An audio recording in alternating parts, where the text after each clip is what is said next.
juga seharusnya mempunyai akses untuk memohon peruntukan dengan mudah terus dari Kesatuan Mahasiswa. Selain itu, langkah ini juga dapat menghapuskan kuasa mula HEP melarang atau membatalkan aktiviti gerakan mahasiswa bagi memunculkan budaya universiti yang bebas dan progresif. Pada tahun 2022, aktivis Fahmi Reza masuk ke universiti untuk mengadakan kelas demokrasi. Namun universiti awam seperti UUM, UKM dan UiTM Shah Alam menghalang dan menghalau beliau keluar. Sekiranya kuasa tersebut dikembalikan kepada Kesatuan Mahasiswa, perkara sebegini tidak akan berulang lagi. Ketiga, kerajaan sepatutnya memberikan peruntukan yang mencukupi bagi memperkasakan Kesatuan Mahasiswa. Peruntukan tersebut dapat digunakan untuk pelbagai tujuan seperti penganjuran pilihan raya kampus, penubuhan pejabat rasmi Kesatuan Mahasiswa, belanja pentadbiran dan lain-lain. Tuan Pengerusi, akhirnya saya ingin menarik perhatian Tuan Pengerusi kepada kod 00602, iaitu peruntukan kepada Pusat Perubatan Universiti Malaya telah dipotong daripada 70 juta ringgit Malaysia kepada 67,945,400 ringgit Malaysia. Pengurangan sebanyak 2.94%. Kerajaan Persekutuan perlu memberi justifikasi kepada potongan peruntukan ini dan sama ada potongan ini akan menjejaskan operasi seharian hospital pengajar universiti tersebut. Sekian, terima kasih. Terima kasih Yang Berhormat Rauf. Dipersilakan Yang Berhormat Indra Mahkota. Terima kasih Puan Pengerusi. Butiran 010200 dan 010400 ada kaitan dengan dasar dan juga profesionalisme di universiti-universiti. Sahabat saya yang berhormat Menteri, graduan daripada Universiti Malaya ketika Vice Chancellor-nya Ungku Aziz dan graduan dari Fakulti Undang-Undang ketika dekannya Ahmad Ibrahim. Dua sarjana ulung yang ikonik dalam sejarah universiti dan IPT Tanah Air. Dengan tidak menafikan bahawa kita ada tokoh-tokoh besar pada hari ini, dan saya rasa Yang Berhormat faham kenapa saya guna dua contoh ini. Bagaimanakah di bawah peruntukan ini Yang Berhormat ingin mengembalikan kegemilangan fakulti-fakulti yang wujud di IPTA dan IPTA kita sehingga ia sampai, kalaupun tidak lebih baik, sebaik pada zaman Yang Berhormat menjadi mahasiswa di Fakulti Undang-Undang di Universiti Malaya. Yang kedua, 020000 dan 040100 ada kaitan dengan TVET. Kita mendukung hasrat Yang Berhormat dan Kementerian untuk memperkasa TVET sama ada di Universiti Teknikal Malaysia maupun di Politeknik dan di College Community. Tetapi apabila dibanding-bandingkan jumlah peruntukan untuk kedua-dua komponen ini, saya fikir ia agak kecil berbanding dengan keperluannya, memandangkan kita tahu makmal-makmal yang menjadi asas pendidikan TVET ini memerlukan perbelanjaan yang besar. Kalau boleh perkara ini dapat dijelaskan nanti oleh Yang Berhormat bagaimana memenuhi kehendak sebenar para pensyarah dan pengajar dalam bidang TVET. Ketiga, 020700 Universiti Islam Antarabangsa ditubuhkan sejarahnya bermula daripada The Mecca Conference pada tahun 1977 dalam debat Islamisasi ilmu dan sebagainya, sehinggalah UIAM itu ditubuhkan. Soalannya ialah sejauh manakah ia masih mengekalkan matlamat dan objektifnya yang asal, khusus contohnya, masihkah kita menerima tajaan daripada OIC dan negara-negara yang menganggotai, kalau saya tak silap, lembaga pemegang amanah atau Board of Directors, saya tak pasti nama yang sebenar. Dulunya memang OIC dan negara-negara yang duduk dalam board itu adalah sedikit sebanyak. Misalnya ada sebuah negara yang menyediakan scholarship untuk pelajar-pelajar antarabangsa. Adakah ini masih? Dan ketika itu agak membantulah sebab saya tahu yang banyak sekali berbelanja ialah kerajaan Malaysia. Akhir sekali, 020000 dan 010200 ini menyentuh pertukaran mahasiswa yang saya tahu sudah dimulakan. Saya nak tahu sejauh mana ia berjalan sekarang. Maksudnya ialah pertukaran mahasiswa kita pergi ke sesebuah negara yang lain, terutamanya di peringkat ASEAN di mana mereka belajar di sana untuk 1 atau 2 semester dan pelajar mereka datang ke sini untuk 1 atau 2 semester dan sebagainya. Saya anggap ini penting bagi kita melatih dan mendidik mahasiswa kita supaya mereka mempunyai pandangan sarwa yang luas dan juga kemampuan berdaya saing di peringkat global. Terima kasih, Tuan Pengerusi. Terima kasih Yang Berhormat Indra Mahkota. Yang Berhormat Tanjung Piai telah menarik diri dari berbahas. Dipersilakan Yang Berhormat Kuala Kedah. Assalamualaikum warahmatullahi wabarakatuh dan salam sejahtera. Terima kasih Tuan Pengerusi. Butiran 05011 Penyelidikan Fundamental. Saya ingin menyentuh berkenaan dengan isu penyediaan geran penyelidikan ini. Terdapat pelbagai jenis penyelidikan yang dilakukan bertujuan untuk melonjakkan penjanaan teori, konsep dan idea baru yang dapat menjadi pemangkin kepada penemuan baru yang menerobos sempadan ilmu dan penciptaan inovatif. Saya ingin mengetahui adakah terdapat pemfokusan oleh kerajaan untuk setiap universiti menyediakan penyelidikan ke arah bidang yang kritikal dan boleh menyumbang kepada masyarakat. Selain itu, sejauh manakah jalinan strategik yang dilakukan oleh pihak universiti dan juga industri untuk dilakukan sesebuah penyelidikan yang lebih membumi dan kena dengan keadaan semasa? Saya memohon data dari pihak kementerian berkenaan berapa peratus geran yang wujud dikomersialkan untuk kegunaan industri. Kita tidak mahu penyediaan geran ini hanya sekadar untuk simpanan universiti dan meningkatkan ranking semata. Oleh itu perlu ada pendekatan menang-menang antara universiti dan industri untuk membantu melonjakkan lagi bidang penyelidikan serta memantapkan ekonomi. Tuan Pengerusi, butiran 00400 Pendidikan Politeknik. Saya ingin bertanya berkenaan perincian untuk peruntukan memandangkan peningkatan yang signifikan diberikan di bawah pendidikan politeknik ini. Saya juga ingin mengetahui berapakah permintaan untuk menceburi bidang pendidikan politeknik ini. Selaras dengan misi membangunkan graduan holistik, berciri keusahawanan dan seimbang, kementerian seharusnya bekerjasama mewujudkan lebih banyak program menarik minat lepasan SPM untuk masuk ke bidang politeknik. Seterusnya, berapakah peratus bilangan dalam setiap tahun graduan politeknik yang berjaya diserap masuk ke dalam industri?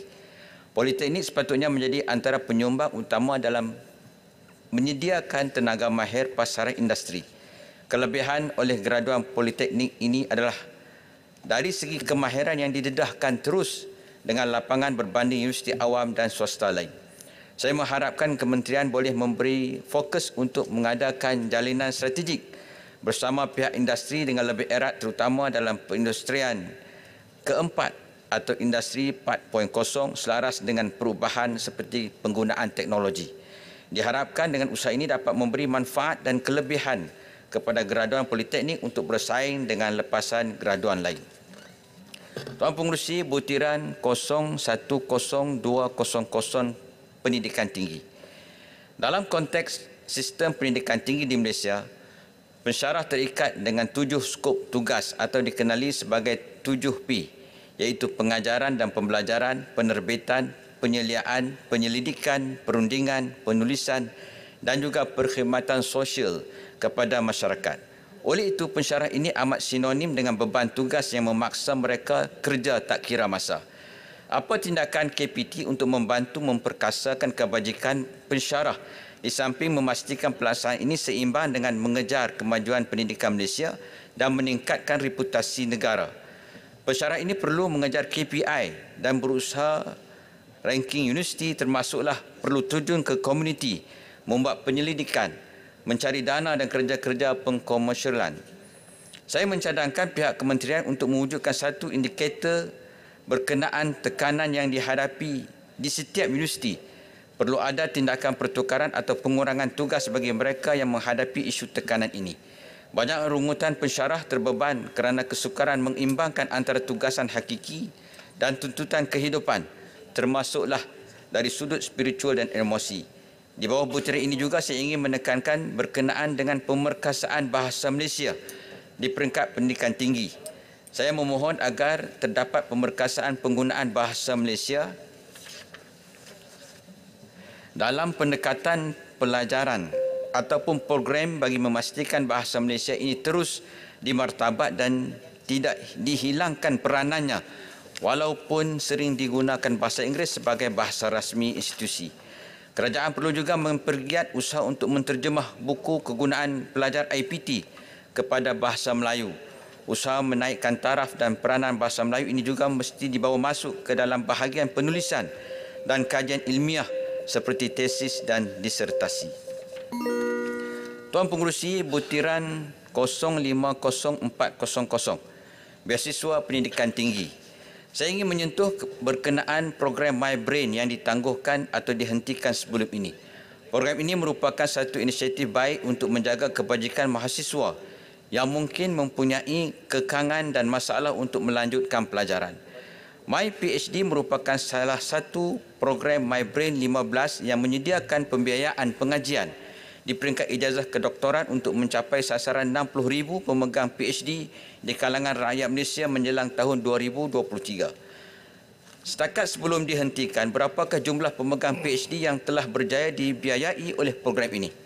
Kemudian, berapakah jumlah pelajar yang telah dibiaya oleh kerajaan namun tidak tamat pembelajarannya? Saya ingin mengetahui berapakah tanggungan yang perlu dibayar oleh kerajaan daripada masalah ini. Mungkin ada tindakan atau perancangan untuk mengenal pasti masalah mereka yang tidak habis belajar serta langkah pembaikannya. Kita ingin mengelakkan matlamat asal kebajikan berubah menjadi beban kepada pengeluaran duit yang datang dari rakyat tanpa hasil. Kerajaan disaran mengembalikan semula program penajaan pengajian di peringkat sarjana dan PhD ini yang merupakan salah satu pelaburan yang mampu memberi kesan positif jangka masa panjang kepada penjanaan ekonomi negara dari segi melahirkan modal insan berkualiti dan berdaya saing. Seterusnya di bawah butiran yang sama juga, saya ingin mempersoalkan... Berhormat, Gulung, 1 minit. Saya ingin mempersoalkan berkenaan rasional tindakan kerajaan dalam tindakan menghentikan penajaan untuk pelajar perubatan. Sehingga kini Malaysia masih belum memenuhi hala tuju kerajaan iaitu nisbah seorang doktor kepada 400 pesakit. 1:400 untuk kemudahan penjagaan kesihatan awam. Jadi adakah kerajaan menyekat beasiswa ini merupakan langkah terbaik kerajaan? Saya merisaukan kemungkinan satu hari kita bakal menghadapi masalah tiada pakar yang mencukupi untuk memenuhi permintaan hospital. Kerisauan ini juga memandangkan kepada Malaysia yang diancam mencapai status negara tua pada 2030. Sekian, terima kasih. Terima kasih Yang Berhormat Kuala Kedah. Untuk makluman tambahan seorang lagi pembahas iaitu Yang Berhormat Bandar Kuching dalam senarai. Dipersilakan Yang Berhormat Gombak. Terima kasih Pengerusi dan ahli yang berhormat sekalian. Saya ingin merujuk kepada butiran B iaitu mengurus 0440,000 atau 04,000 pendidikan dan latihan teknikal dan vokasional TVET dengan peruntukan sebanyak 1.448 bilion. Sidang Dewan Yang Mulia, saya telah membangkitkan beberapa kali berkenaan dengan keutamaan dan fokus teknikal vokasional dalam memastikan kita mempunyai kelangsungan sumber daya manusia yang berkualiti dan dalam pada masa yang sama memastikan investment ataupun pelaburan-pelaburan yang berkualiti dapat dijemput dan hadir dan menggerakkan ekonomi negara di kala kita masih lagi mengharapkan sektor pembuatan ataupun manufacturing sebagai salah satu asas kepada struktur ekonomi negara. Justru beberapa pandangan yang telah saya sampaikan kepada Kementerian Perdagangan Antarabangsa tempoh hari haruslah disambung dan disambut oleh Kementerian Pendidikan Tinggi supaya pandangan-pandangan dan perkongsian yang dapat dikongsikan daripada MITI dan dicernakan di dalam dasar serta polisi dan juga silibus-silibus teknikal dan vokasional. Tambun ataupun Menteri Pendidikan sebelum ini menyebutkan bahawa Tambun dan Menteri Pengajian Tinggi menyebutkan bahawa terdapat kadar lebih kurang 90% graduan-graduan TVET mempunyai pekerjaan. Namun begitu, pekerjaan yang diperolehi mereka adalah pada kadar gaji yang rendah, iaitu sekadar RM2,000 saja. Justru saya percaya satu perubahan besar-besaran terhadap bidang teknikal dan vokasional ini harus ditetapkan. Dan Kementerian Pengajian Tinggi seharusnya mengetuai dengan mengambil kira kesemua pandangan dan tidak lagi boleh berfungsi dengan jawatan kuasa sebagaimana yang dipengerusikan oleh Timbalan Perdana Menteri pada ketika ini. Saya percaya sebagaimana dasar ataupun sebagaimana yang telah berlaku di Jerman dengan dual system, ia boleh dipraktikan dengan melahirkan satu pusat kecemerlangan yang boleh mengkaji keseluruhan keperluan-keperluan teknikal dan vokasional sebelum disalurkan melalui institusi-institusi dan agensi yang kita ada. Sebagai contoh, kita di sini kita sebut tentang politeknik, kita sebut tentang college community, tapi dalam masa yang sama kita ada IKBN. Di MARA kita ada beberapa yang lain. Dan di universiti di Germany sebagai contoh, dia ada Technical University of Munich sebagai contoh yang khusus disalurkan mereka untuk graduan sampai ke tahap masters dan juga PhD. Perubahan ini sewajarnya diketuai oleh Kementerian Pengajian Tinggi dan dengan peruntukan yang sedia ada ini saya percaya ia boleh menggerakkan satu perubahan bersamping daripada hanya bergantung kepada penubuhan jawatan kuasa, dan jawatan kuasa itu tidak hanya mampu untuk menyelenggara dan menyusun tanpa ada perancangan yang menyeluruh dan mengambil kira ke semua konsep selepas pulang daripada mesyuarat yang telah ditetapkan. Ahli yang berhormat sekalian, di samping itu juga Yang Hormat sangat minta. Terima kasih Yang Hormat. Terima kasih Yang Hormat. Musi. Saya setuju dengan pandangan Yang Amat Berhormat berkenaan dengan sistem pendidikan TVET tadi. Cuma saya nak cadangkan kepada Yang Amat Berhormat, masuk ke apa ni kalau boleh kita bersama berkenaan dengan universiti TVET yang khusus kita tubuhkan untuk pelajar-pelajar kita daripada sistem pendidikan TVET ni masuk universiti TVET yang ada dalam negara. Sebab sekarang ni kita ada level 5. Level 5 ini hanya untuk advanced universiti. Kita tak ada lagi peringkat level 6 yang untuk dapat degree di Malaysia. Yang paling hampir yang dalam sistem pendidikan TVET ini yang ada sekarang ini adalah UniKL. Jadi kita cadangkan UniKL jadi fully TVET universiti dalam negara kita untuk dapat master dan juga ijazah. Ini cadangan saya lah. Terima kasih. Saya setuju cadangan pendang. Itu yang saya sebutkan tadi. Melihat bagaimana TUM, Technical University of Munich, berkembang dan melahirkan graduan-graduan TVET sampai ke tahap first degree, masters dan juga PhD. Dan ini saya rasa satu perkara yang perlu diketuai dan diambil langkahnya oleh Kementerian Pengajian Tinggi supaya mengetuai teknikal dan vokasional yang kita dapat capai. Yang berhormat sekalian, saya nak sentuh juga lanjutan daripada apa yang disebut oleh pendang tadi, iaitu berkenaan penyelidikan fundamental dengan jumlah peruntukan lebih kurang 308 juta. Yang berhormat, kita ada 20 universiti awam di Malaysia. Universiti awam ini sewajarnya membina keutamaan ataupun niche dengan izin yang memberikan imej kepada universiti-universiti tersebut. Dan memang sudah ada. Sebagai contoh, saya graduan Universiti Putra Malaysia. Di Universiti Putra Malaysia memang terkenal dengan veterina dan juga pertanian. Dan ia harus dikembangkan di universiti-universiti lain, dan kajian-kajian yang digembling di sana itu harus menumpu kepada niche-niche yang ada di samping tidak melupakan bidang-bidang yang lain. Jadi saya percaya di peruntukan P05011 ini, penyelidikan fundamental ini harus membina kelengkapan-kelengkapan. Saya rasa Indra Mahkota tersebutkan sikit sebanyak tadi tentang fakulti undang-undang dan juga satu lagi fakulti tadi saya lupa, fakulti undang-undang yang disebut tentang Ahmad Ibrahim dan sebagainya. Dan ini harus dilihat kepada 20 universiti awam supaya keutamaan dan niche ataupun kecemerlangan, pusat kecemerlangan universiti itu dapat dibentuk dan dapat dilihat melalui peruntukan yang sudah ada. Terima kasih. Terima kasih Yang Berhormat Gombak. Dipersilakan Yang Berhormat Kubang Pasu. Terima kasih Datuk Pengerusi. Terima kasih di atas peluang yang diberikan kepada saya untuk sama-sama menyertai perbahasan rang undang-undang pembekalan dan pembangunan Kementerian Pendidikan Tinggi. Untuk makluman Tuan Pengerusi, kawasan yang saya wakili iaitu Kubang Pasu adalah hub pendidikan tinggi bagi negeri Kedah. Di situ kita ada UUM, kita ada Politeknik, Institut Perguruan dan lain. Mengenai anggaran perbelanjaan, saya amat tertarik sekali kerana saya lihat anggaran perbelanjaan bagi pembangunan 3.6 bilion iaitu satu peningkatan sebanyak 23%. Ini adalah satu strategi yang amat baik, saya ucapkan tahniah. Butiran 010-100 pengurusan AM, kod 4000. Saya heran kenapa anggaran ini turun daripada 50 juta lebih kepada hanya lebih kurang 30 juta.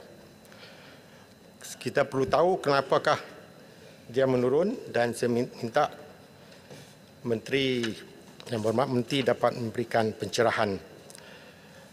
Butiran pengurusan butiran 02100 pendidikan tinggi. Terdapat IPTA yang perbelanjaannya meningkat. Tetapi kebanyakan IPTA anggarannya menurun. Umpamanya UMS 319 juta kepada 250 juta. Uniza 181 juta kepada 163 juta. Memang kalau naik pun kita kena tanya, tapi kalau turun banyak sangat pun perlu kita tanya. Jadi saya harap kita mendapat pencerahan daripada Yang Berhormat Menteri. Terusnya program KAS, saya tak tahu apa maknanya, maksud program KAS ini. Kod 2000 meningkat 140%. Mohon diberikan pencerahan. Seterusnya butiran pembangunan 00400 sehingga 05016. Apakah jenis pembangunan yang akan dilaksanakan di IPT? Sebab tidak ada langsung sebarang perincian terhadap anggaran ini. Dan juga 0517 PFI 39.49 juta untuk apa? Dan saya mengucapkan tahniah juga di sini 0518 200 juta diperuntukkan untuk menaikkan taraf fasiliti Universiti Awam. Di kesempatan ini Tuan Pengerusi, saya juga ingin menyentuh beberapa perkara penting. Pertamanya, negeri Kedah sedang mengorak maju dalam industri pembuatan. Banyak pembangunan industri pembuatan sedang dilaksanakan. Kita ada Taman Teknologi Tinggi Kulim, Kedah Rubber City, Kedah Sains Teknologi Park 8 di Bukit Kayu Hitam, Gurun Smart Park dan lain-lain lagi. Semua ini meningkatkan permintaan untuk tenaga kerja teknikal serta collaborative research antara institut pendidikan tinggi yang menawarkan ijazah dalam bidang teknikal dan syarikat-syarikat pembuatan. Malangnya di negeri Kedah, Puan Pengerusi, kita tidak ada Universiti Awam yang menawarkan dalam bidang bukan yang hanya menawarkan dalam bidang bukan teknikal seperti UiTM di Kedah, UiTM Kedah di Merbuk dan UUM. Bagi memenuhi keperluan pembangunan industri pembuatan, Kubang Pasu ingin mencadangkan kepada Kementerian Pendidikan Tinggi supaya sebuah universiti ditubuhkan di Kedah, Universiti Teknikal, ataupun jika itu tidak dapat dilaksanakan buat masa ini, dicadangkan supaya ditubuhkan fakulti kejuruteraan, utamanya disiplin E&E dan fakulti-fakulti lain yang berasaskan sains di UUM.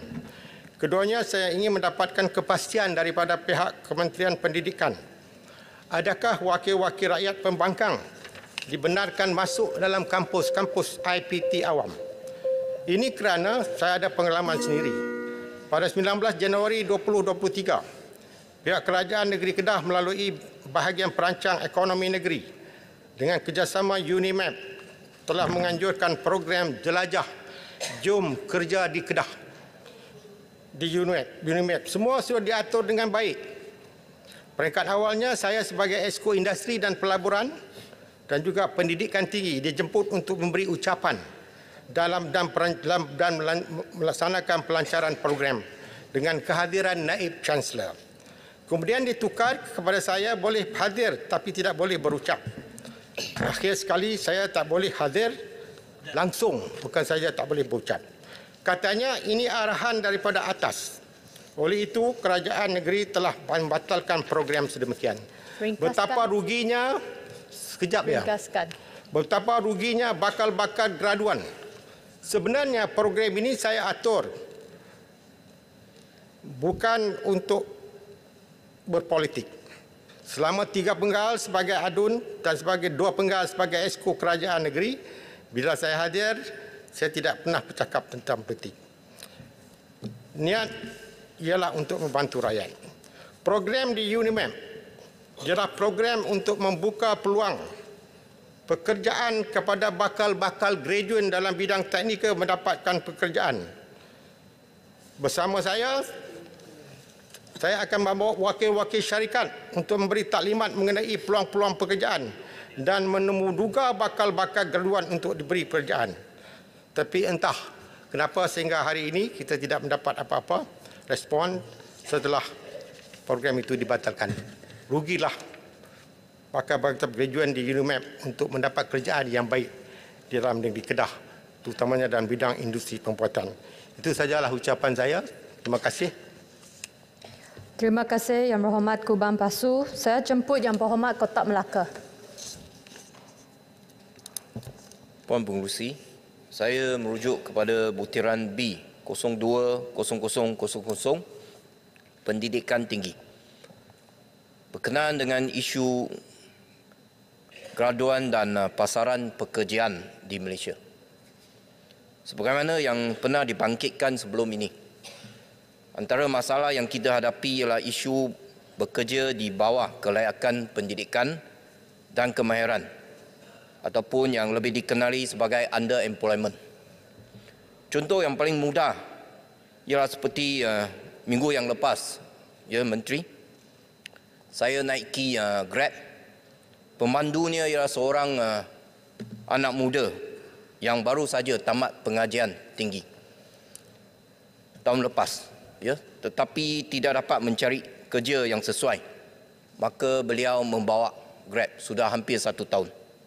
Isu ini amat meluas berlaku, ya, kerana mengikut statistik daripada Jabatan Perangkaan pada Disember 2022 saja terdapat lebih kurang 1.8 juta rakyat Malaysia yang menghadapi masalah underemployment, dan yang paling terkesan ialah golongan muda yang berumur daripada 25 hingga 34 tahun, iaitu sejumlah 894,000 orang underemployment.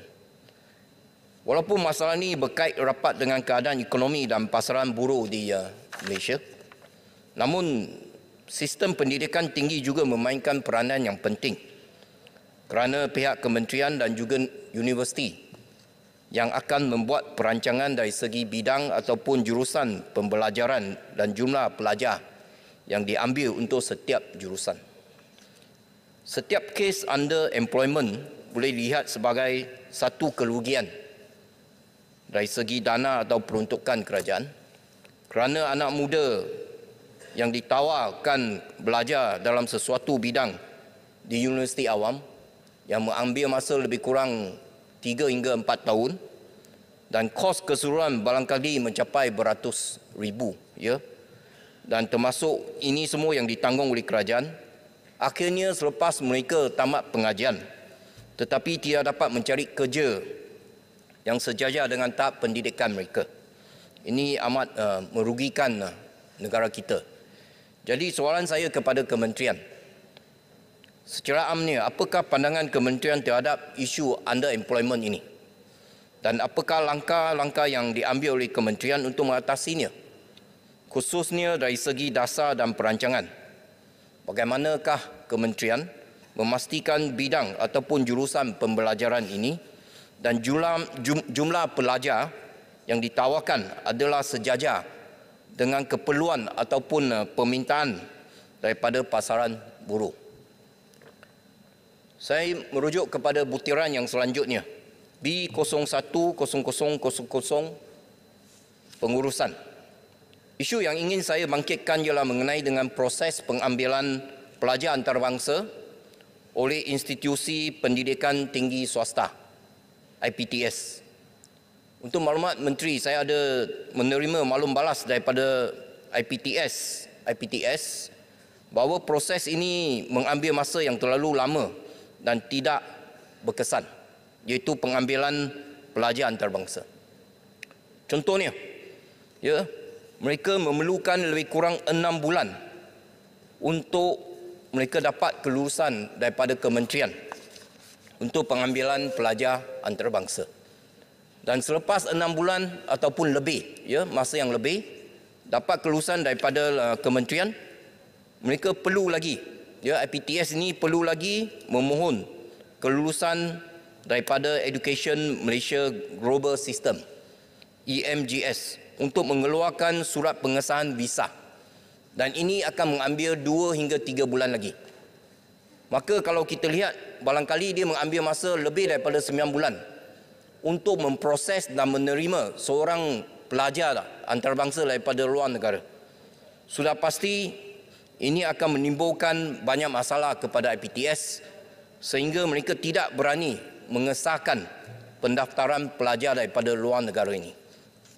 Sedangkan kita semua tahu, industri pendidikan untuk pelajar antarabangsa adalah satu yang bersifat seasonal. Jika pelajar antarabangsa perlu menunggu begitu lama atau tiada kepastian, sudah pasti mereka akan memilih universiti ataupun negara yang lain dan negara kita akan kehilangan peluang ini. Maka cadangan saya adalah supaya proses kelulusan dan pentadbiran ini harus dipermudahkan dan mana-mana yang tidak kritikal boleh dimansuhkan. Contohnya, keperluan memohon permit setiap tahun boleh dimansuhkan. Untuk maklumat, sekarang setiap tahun mereka perlu mohon permit. Jadi asalkan IPTS tersebut mempunyai lesen beroperasi yang sah daripada kementerian, maka bolehlah bagi mereka pelajar itu 4 tahun. Kalau katakan khusus dia itu ialah 4 tahun. Untuk maklumat Menteri, barangkali kerisauan kementerian ialah mungkin mereka salah gunakan permit datang sini belajar untuk kegiatan ataupun perbuatan yang lain. Tetapi bagi saya barangkali itu hanya golongan yang kecil. Kita harus lihat keseluruhan. Kalau mereka yang salah, kita tarik balik visa mereka. Tetapi kita harus bagi mereka kesesuaian yang lebih supaya mereka boleh datang sini. Untuk maklumat Menteri, rumah saya sebelah saja ialah Universiti MMU, multi university di rumah dekat dengan saya. Depan rumah saya adalah padang bola. Saya boleh lihat pelajar yang pergi main bola di sana, pelajar asing. Saya tinggal sana sudah 15 tahun. Saya boleh lihat pelajar yang sama pergi sana main bola sudah 10 tahun. Orang yang sama. Artinya mereka renew saja visa mereka. Dan mereka boleh dapat. Jadi saya rasa mungkin kita harus pertimbangkan sistem kita. Puan Pengerusi, last saya ada satu lagi butiran dengan cepat 2 minit. Sudah iaitu lebih butiran 2 minit. B10300 Agensi Kelayakan Malaysia, MQA. Saya merujuk kepada kenyataan Menteri pada bulan lepas di Parlimen bahawa hukuman denda ataupun penjara boleh dikenakan terhadap pengusaha IPTS yang mengelirukan orang awam dengan mendakwa program mereka mendapat akreditasi MQA walaupun hakikatnya tidak. Isu ini amat serius memandangkan di Malaysia ini terdapat sektor IPTS yang amat besar, iaitu lebih kurang 416 IPTS dan melibatkan lebih kurang 513,000 pelajar. Pertanyaan kepada kementerian setakat ini, berapakah jumlah aduan yang diterima oleh kementerian dan berapakah tindakan yang telah diambil dan apakah hasil penyelesaiannya? Dan saya ingin menarik perhatian Menteri kepada satu insiden yang khas khusus, iaitu melibatkan Ling Kok Weng University of Creative Technology. Pada tahun 2021 dilaporkan bahawa terdapat sekumpulan pelajar daripada Ling Kok Weng University ini teruk terkesan apabila mendapati akreditasi MQA untuk beberapa program telah dibatalkan kerana pihak universiti tidak dapat mencapai keperluan dan piawaian yang ditetapkan. Dan pada tahun yang sama, pada September, dilaporkan 10 orang pelajar antarabangsa telah menyaman Ling Kok Weng University kerana isu akreditasi tersebut. Dan isu ini amat penting kerana dia memberi kesan kepada integriti dan keyakinan orang ramai terhadap sistem pendidikan tinggi swasta di Malaysia, termasuk pelajar antarabangsa. Maka saya memohon kerjasama Menteri untuk memberi penjelasan terhadap isu ini. Terima kasih, Puan Pengerusi. Terima kasih Kota Melaka. Saya jemput Yang Berhormat Kepala Patas. Bismillahirrahmanirrahim. Assalamualaikum warahmatullahi wabarakatuh. Terima kasih kepada Puan Pengerusi. Salam 6 Ramadan. Puan Pengerusi, yang pertama, Kepala B64 Butiran 010100 Pengurusan AM. Saya mencadangkan agar satu badan ataupun agensi di bawah KPT dapat diwujudkan bagi memantau kursus internship. Siswazah merangkumi keberkesanan bidang latihan kerja, penyelarasan allowance dan kebajikan para pelajar. Ini adalah kerana terdapat sebahagian daripada syarikat ataupun majikan yang disertai tidak menyediakan latihan yang sesuai, allowance harian ataupun kemudahan pekerja bagi latihan bagi pelajar-pelatih tersebut. Jadi mohon penjelasan daripada Menteri. Yang kedua, Kepala B64 Butiran 010200 Pendidikan Tinggi. Lanjutan apa yang disebutkan oleh Kota Melaka sebentar tadi berkenaan dengan masalah underemployment. Kita melihat sebahagian sistem pembelajaran dan polisi pendidikan tinggi KPT yang sedia ada dilihat tidak selari dengan bidang kerja ataupun skop yang ditawarkan di sektor awam dan juga swasta. Apakah inisiatif pihak kerajaan untuk menambah baik peluang keboleh pasaran para siswazah ini, khususnya bagi graduan di bidang kejuruteraan? Mohon pencerahan. Yang ketiga, Kepala B64 Butiran 030300 Hospital Universiti Sains Malaysia HUSM. Adakah belanjawan yang diperuntukkan ini turut dimasukkan di bawah Institut Perubatan dan Pergigian Termaju IPPT di Kepala Batas? Jika tidak, mengapa? Jika ya, berapakah jumlah peruntukan belanjawan yang disediakan bagi IPPT di Kepala Batas bagi tahun 2023 berbanding 5 tahun sebelumnya? Mohon perincian dan saya mencadangkan agar institusi ini ditambah baik untuk 5 tahun akan datang, memandangkan ia berpotensi untuk menjadi hak perubatan dan pergigian berpakar di zon utara sebagaimana institusi jantung negara IJN. Yang keempat, Kepala B64 Butiran 050200 Emolumen kaki tangan kontrak. Berapakah jumlah kaki tangan kontrak berbanding tetap yang berkhidmat di institusi pengajian tinggi awam terkini di seluruh negara? Dan adakah para kaki tangan kontrak PTA turut menikmati dasar gaji minimum 1,500 seperti yang ditetapkan oleh kerajaan? Saya mencadangkan agar satu kesatuan kerja atau akta bagi kaki tangan kontrak IPTA dapat diwujudkan bagi menjaga kebajikan mereka. Mohon respon Menteri. Yang kelima, Kepala B64 Butiran 050400 Beasiswa Pendidikan Tinggi. Mohon perincikan beasiswa pendidikan tinggi yang dinyatakan dan lanjutan daripada Kuala Kedah sebentar tadi berkaitan dengan MyBrain. Saya mencadangkan agar MyBrain ini diteruskan dengan syarat-syarat yang lebih bersasar dan berkesan bagi melahirkan generasi yang berkualiti dalam pembinaan negara. Saya sendiri adalah penerima MyBrain bagi master dan saya sendiri adalah penerima grant pendidikan fundamental untuk PhD. Yang keenam, Kepala B64 butiran 050500 penyelenggaraan. Berdasarkan anggaran belanjawan 2022 kepada 2023 dilihat peningkatan belanjawan yang tinggi. Mohon senaraikan dan perincikan butiran penyelenggaraan yang bakal dilaksanakan. Yang ketujuh, P64 butiran 04800 Kolej Komuniti. Kebanyakan pelajar kolej komuniti berasal dari luar daerah ataupun negeri, malah adalah kalangan mereka ibu bapa yang berada dalam golongan B40 dan mempunyai lebih dari seorang anak yang masih belajar. Apakah inisiatif kerajaan untuk membantu para pelajar kolej ini yang dihimpit dengan kos pembelajaran seperti yuran, sewa rumah dan peningkatan perbelanjaan harian?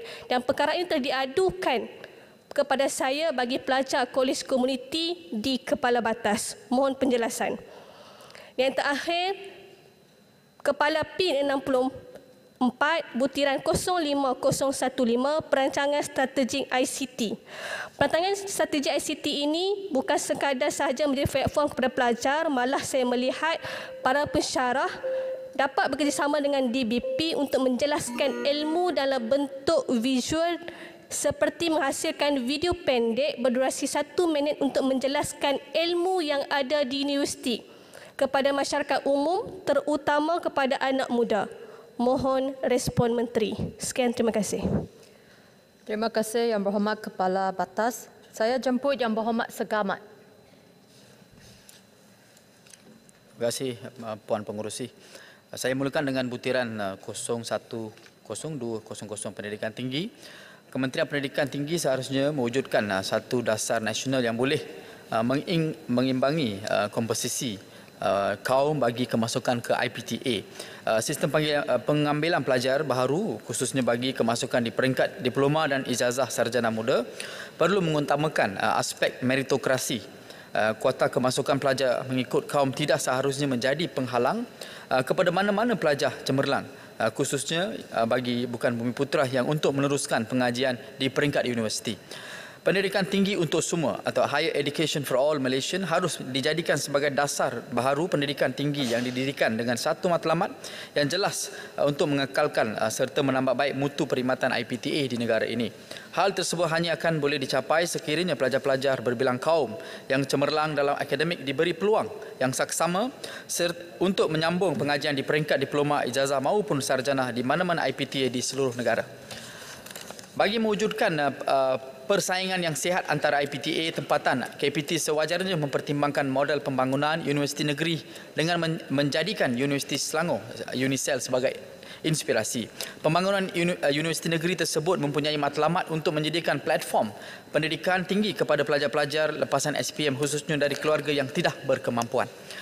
Kementerian Pendidikan Tinggi khususnya seharusnya bekerjasama erat dengan kerajaan-kerajaan negeri untuk merealisasikan model universiti tersebut pada masa hadapan, khususnya bagi negeri Johor. Bagi maksud butiran ini, saya ingin menegaskan agar KPT tidak lagi cenderung untuk melaksanakan apa jua bentuk usaha sama dengan mana-mana IPTS dari luar negara. KPT harus memfokuskan usaha jangka panjang untuk meningkatkan kebolehpasaran graduan-graduan IPTA tempatan yang boleh menyumbang kepada pertumbuhan ekonomi negara.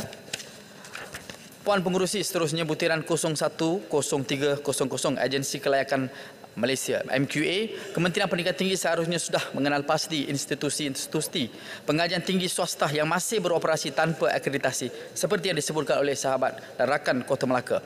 Pewujudan lebih banyak IPTS yang tidak diiktiraf di negara ini tidak memberi apa-apa makna kepada masa depan graduan.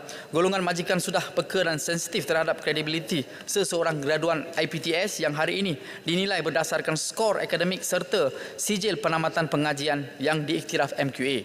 Berhubung dengan perihal tersebut, saya ingin menegaskan agar kerajaan Malaysia Madani hari ini dapat melaksanakan sekatan atau sanction dengan izin terhadap mana-mana organisasi pendidikan tempatan atau luar negara yang gagal mendapat pengiktirafan MQA sebelum mengendalikan sesebuah IPTS. Kerajaan harus menyekat mana-mana IPTS yang tidak menerima pensijilan atau pengiktirafan MQA daripada terus beroperasi. Sehingga hari ini saya muskil dan heran mengapa masih ada sebilangan IPTS yang bebas beroperasi di luar sana. Sedangkan kursus-kursus pengajian yang mereka ditawarkan tidak langsung menepati piawaian MQA. Perkara tersebut telah mendatangi kebimbangan kepada golongan ibu bapa yang mahukan anak-anak mereka dapat peluang pekerjaan yang saksama seperti rakan-rakan yang menuntut di IPTA tempatan.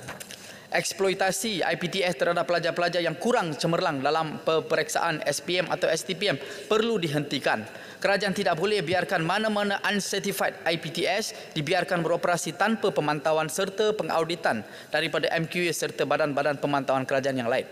Sampai bila kita mahu halalkan operasi IPTS haram yang hanya tahu mengaut keuntungan semata-mata, kerajaan tidak seharusnya menghiraukan nasib serta masa depan pelajar-pelajar yang akan dibebani dengan hutang pendidikan sejurus selepas mereka menamatkan pengajian. Saya ingin petik juga seperti Kota Melaka mengatakan lebih 400 universiti IPTS yang hari ini kebanyakan pelajar menanggung hutang PTPTN adalah daripada kalangan daripada IPTS ini, dan kerajaan harus memberi perhatian. Yang akhir butiran 050400 beasiswa pendidikan tinggi. Penyediaan beasiswa pendidikan tinggi harus diutamakan dalam era Malaysia Madani. Penyediaan beasiswa KPT seharusnya menghargai bakat-bakat intelektual tempatan yang lahir daripada sistem sekolah kebangsaan. Apalagi bentuk dorongan terbaik yang disediakan oleh kerajaan kepada pelajar cemerlang melainkan bantuan beasiswa. Bagi menggalakkan pelajar-pelajar miskin lepas SPM untuk menyambung pengajian mereka di peringkat universiti, KPT seharusnya menyediakan beasiswa khas selain daripada beasiswa-beasiswa disediakan oleh agensi serta syarikat. Satu contoh yang kita boleh ambil, 2 tahun yang lepas seorang pelajar daripada Sabah yang bernama Debrah yang telah mendapat keputusan yang cemerlang 7A. Walaupun beliau layak untuk menduduki di IPTA tapi beliau tidak dapat peluang, maka beliau terpaksa untuk sambung ke tingkatan 6. Dan ada juga ramai yang pelajar tidak mendapat keputusan yang cemerlang sebegitu. Tapi walaupun itu adalah kekangan dan masalah yang dihadapi oleh pelajar-pelajar khususnya daripada keluarga yang kurang berkemampuan. Dan akhir sekali saya ingin mencerita dengan akhirnya ramai pelajar-pelajar Malaysia yang hari ini berhijrah ke luar negara untuk mengambil pengajian tinggi, dan kita akan mengalami brain drain kalau kita berterusan, kalau kita tidak meneliti. Lebih merugikan lagi graduan-graduan tempatan yang tamat pengajian di luar negara terus bekerja di sana bagi tempoh lama dengan kadar gaji yang kompetitif yang ditawarkan di negara luar. Sukar untuk mereka membuat keputusan untuk bekerja di negara ini. Oleh itu saya ucapkan terima kasih Puan Pengerusi. Terima kasih Yang Berhormat Sekamat. Saya jemput Yang Berhormat Langkawi. Terima kasih Yang Berhormat Pengerusi. Saya ingin menyentuh butiran 020000 pendidikan tinggi, 021 100 UiTM, 040000 TVET. Bila saya bercakap dengan rakan-rakan yang menjadi pensyarah di universiti, mereka masih lagi merungut kerana kerja mereka bukan sahaja mengajar, tetapi mereka kena buat research, dan ada juga yang menyatakan mereka terpaksa mencari pendapatan kepada universiti. Maknanya ada universiti-universiti yang mengikut MIT di Amerika ataupun Imperial College di England, yang mana research daripada MIT ini diserahkan kepada syarikat-syarikat seperti Motorola untuk dikomersialiskan.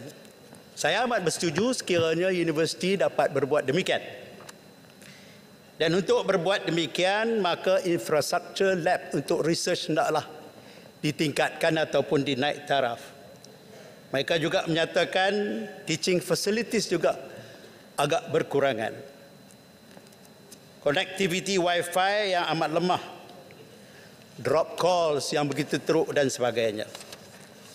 IT facilities yang perlu juga dinaik taraf, dan juga bangunan-bangunan yang telah usang dan lama hendaklah dibaiki. Secara generalnya, kementerian perlu melihat IT facilities ini dengan lebih dekat. Saya nak menyentuh juga politik dalam kampus. Bila saya terbaca pada 7 hari bulan Mac tahun ini, pada jam 2.04 PM petang, reporter bernama RC Gracilla Ajos, bhnews@bh.com.my, menyatakan bahawa Kesatuan Mahasiswa UKM menentang cadangan KPT untuk membenarkan cawangan parti politik diwujudkan di kampus. Saya juga bersama mereka untuk kita melihat apakah positif dan negatifnya sekiranya kita membenarkan parti-parti politik wujud di kampus-kampus. Mereka ini disokong oleh timbalan speaker Ahmad Syabil berkata, cadangan membenarkan parti politik dalam kampus akan menyebabkan institut terbabit menjadi gelanggang politik semata-mata dan hilang tujuan hakikinya, iaitu tempat untuk menimba ilmu. Apabila puak-puak parti politik menubuhkan cawangan di kampus, maka ahli politik akan mendoktrinasikan mahasiswa seperti menerapkan budaya kronisme, fitnah menfitnah dan tingkah laku fanatik sebagaimana yang dilakukan oleh parti politik di luar. Ini bukan saya kata ni. Makna kata Amar melihat kita ni seperti saya rasa orang yang tidak baik lah. Tak payah menggunakan bahasa-bahasa yang tidak sedap, tapi menggulungkan ahli politik kita semua dalam dewan ini. Seperti mana yang mereka kata tadi, kaki fitnah, kronisme, tingkah laku fanatik. Dan tuan-tuan fikirlah, kalau inilah student kita berkata demikian. Dan sekiranya cawangan politik ditubuhkan, ia akan merosakkan demokrasi pilihan dalam kampus. Termasuk juga lantikan TNC. Kita melihat ada juga involvement politik di dalam pelantikan TNC. Kita minta supaya janganlah berlaku demikian.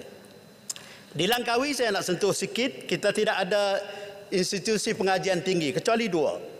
Satu, Langkawi Tourism Academy, yang saya dimaklumkan bahawa dan saya tengok dalam buku bajet ini tidak ada peruntukan untuk college ini, akademi ini.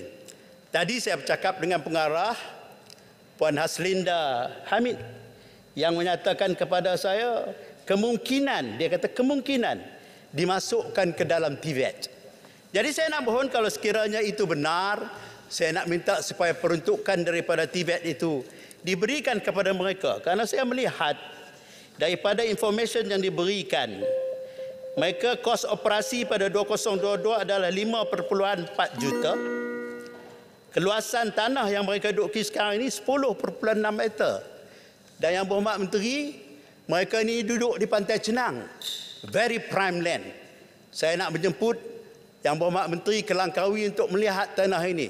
Mungkin boleh dibuat swapping dengan business entrepreneurs supaya supaya kementerian dapat mengalihkan kolej ini mungkin ke Pulau Tuba. Kerana kita nak menjadikan Pulau Tuba sebagai pulau pengajian ataupun institusi. Sudah pun diluluskan, bukan diluluskan, cadangan untuk mengkaji pusat seni akademi silat yang telah dimaklumkan oleh Kementerian Pelancongan. Kita adakan di pulau tersebut. Masa sudah tamat, sila gulung.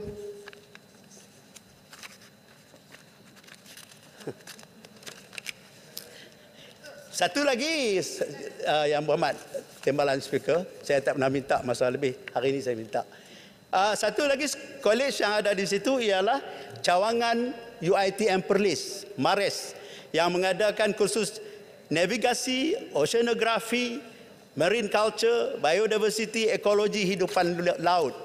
Dan di sini boleh diberi tambahan supaya kawasan seluas 10 hektar itu dapat dibangunkan dengan lebih besar melalui UiTM.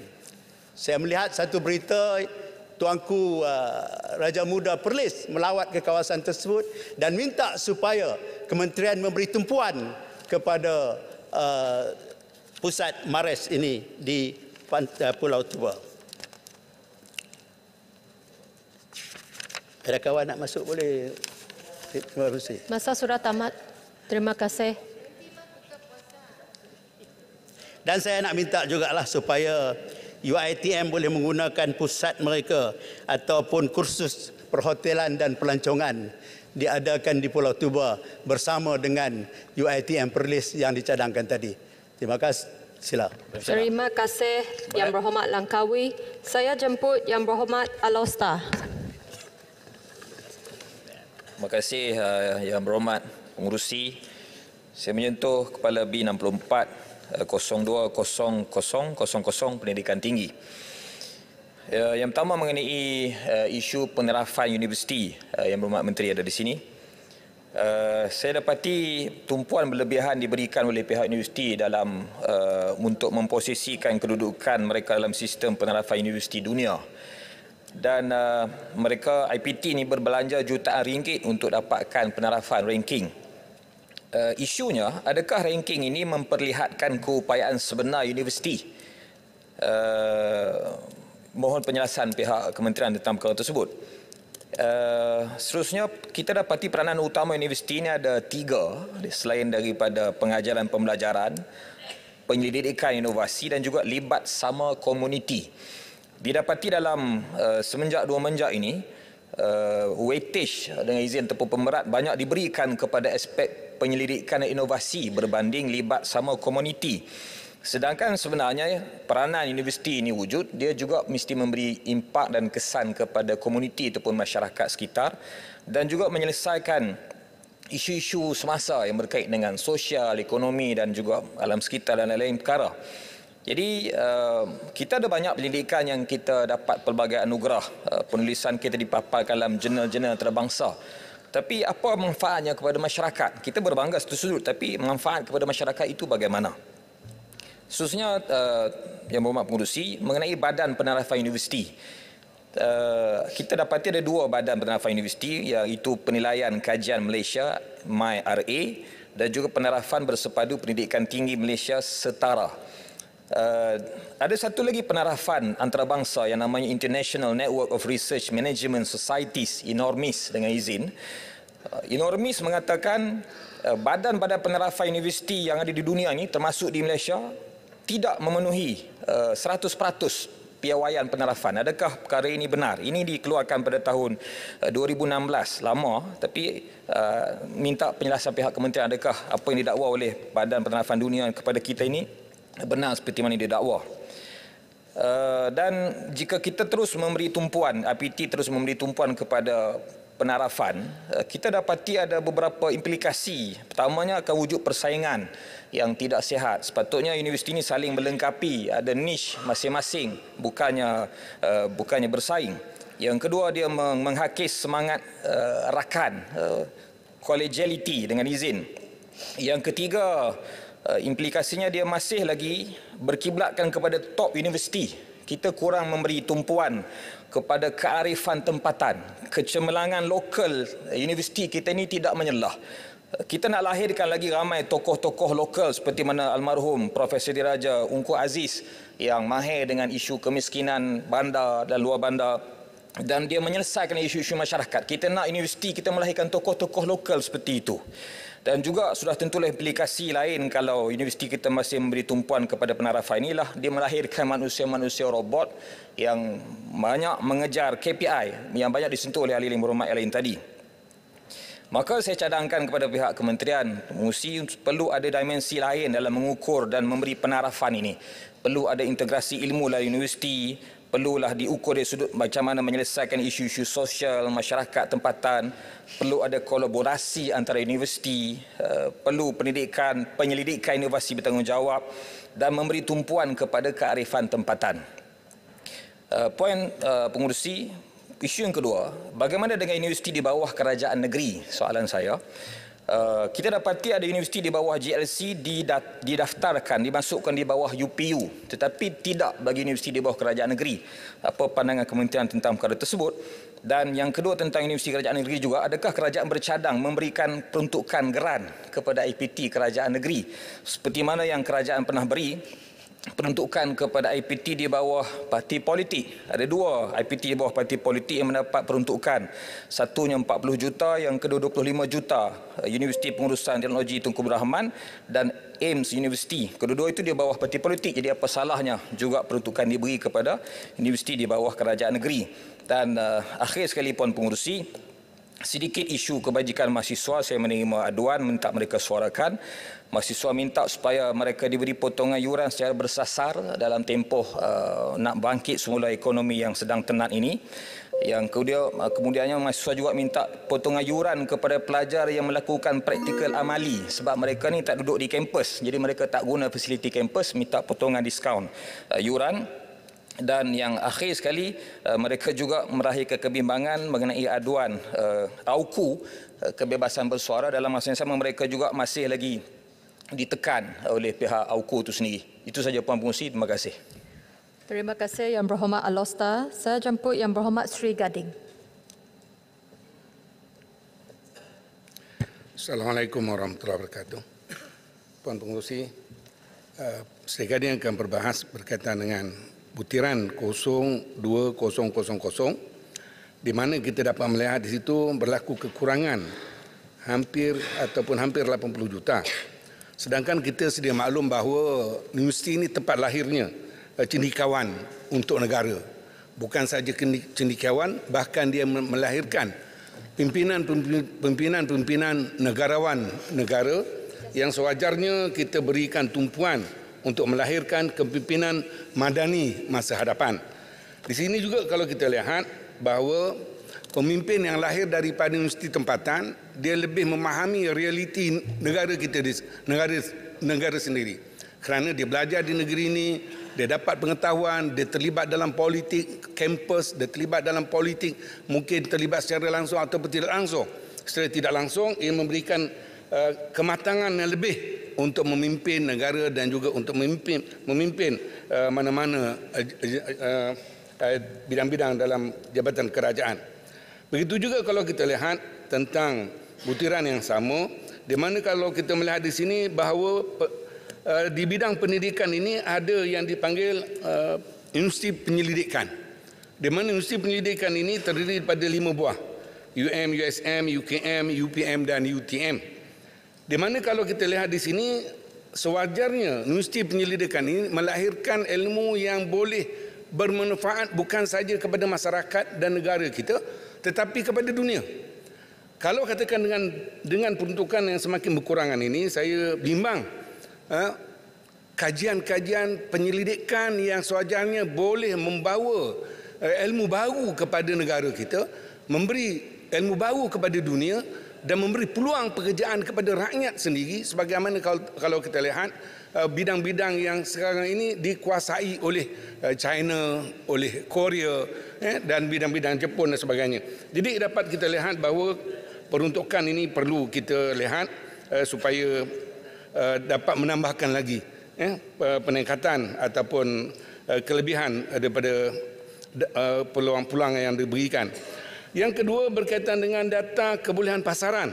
Kalau boleh kita lihat bagaimana kebolehan pasaran anak-anak universiti ini ataupun graduan kita.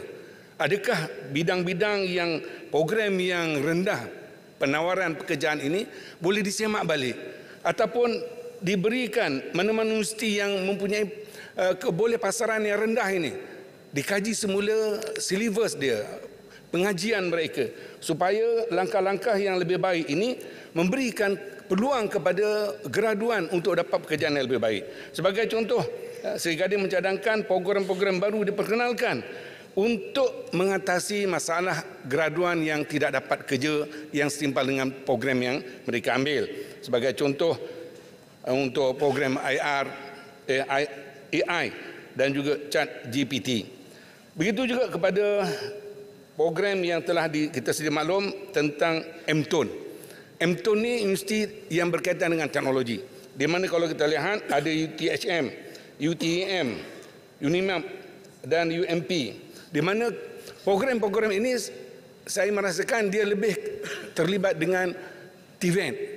Dan kita kena perkasakan sebagaimana cadangan daripada Gombak tadi, bagaimana di Jerman juga dia merupakan sebuah negara yang pengasingan akademik teori dengan TVET yang terus kepada pekerjaan, terus kepada teknikal dan sebagainya.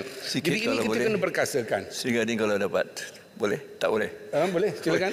Sikit saja kalau saya dari sudut pengenalan dan embracing atau memperkenalkan virtual reality, augmented reality sebagai satu pedagogical approach dalam pengajaran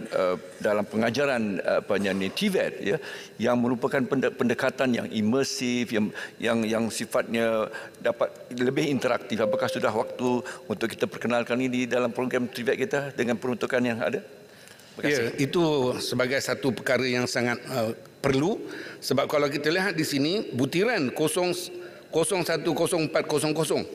keperluan retraining dan juga upskilling kepada pensyarah untuk dapatkan ilmu baru, untuk menambahkan pengetahuan dengan keadaan ilmu yang semakin berkembang, dunia yang semakin moden. Ia perlukan ilmu-ilmu baru untuk pensyarah itu sendiri, untuk melahirkan pelajar ataupun graduan yang lebih tinggi nilai dan lebih berkualiti. Jadi di sini sangat penting kepada kementerian, saya mengharapkan supaya dengan adanya pengalaman kedua kepada menteri kita ini, saya mengharapkan kita dapat melahirkan graduan yang lebih baik, pensyarah-pensyarah yang lebih berkomitmen dengan tanggungjawab untuk melahirkan masa depan negara dengan graduan yang terpuji dan berwibawa serta mempunyai pengalaman yang luas dalam bidang masing-masing. Sekian, terima kasih. Terima kasih Yang Berhormat Sri Gading. Saya jemput Yang Berhormat Kubang Kerian. Bismillahirrahmanirrahim. Assalamualaikum warahmatullahi wabarakatuh dan selamat petang semua. Terima kasih Puan Pengerusi. Saya mulakan perbahasan pada merujuk pada butiran 010200 pengurusan pendidikan tinggi.